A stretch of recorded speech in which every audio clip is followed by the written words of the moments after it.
ఈ మధ్య సోషల్ మీడియాలో పంచ్ అనే కోతి చాలా పాపులర్, వైరల్ అయిపోతుంది. అసలు పంచ్ కథ చాలా ఇంట్రెస్టింగ్ స్టోరీ. ఇది జపాన్ కి చెందిన ఒక జూలో ఉన్న ఒక కోతి కథ. అక్కడ కన్న తర్వాత దాని తల్లి దాన్ని వదిలేసింది, దాన్ని పట్టించుకోలేదు.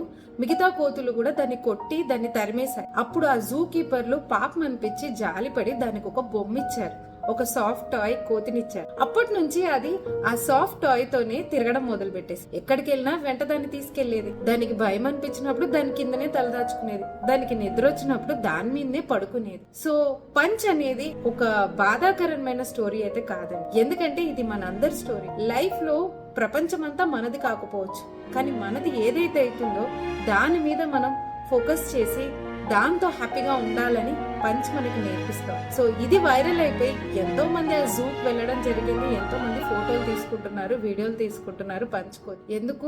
ఎందుకంటే అందరం ఆ కోతితో రిలేట్ అవ్వగలుగుతున్నాం. జీవితంలో మనం ఖచ్చితంగా మనననే వాళ్ళు, మనని ప్రేమించే వాళ్ళు, మనకని కొన్ని అవకాశాలు ఖచ్చితంగా ఉంటాయి. ఆ అవకాశాలు వచ్చినప్పుడు మనననే వాళ్ళని అస్సలు వదులుకో. అదే మన ప్రపంచంగా మార్చుకుంటే మన జీవితం అందంగా తయారవుతుందని ఈ పంచ్ మనకి నేర్పిస్తోంది.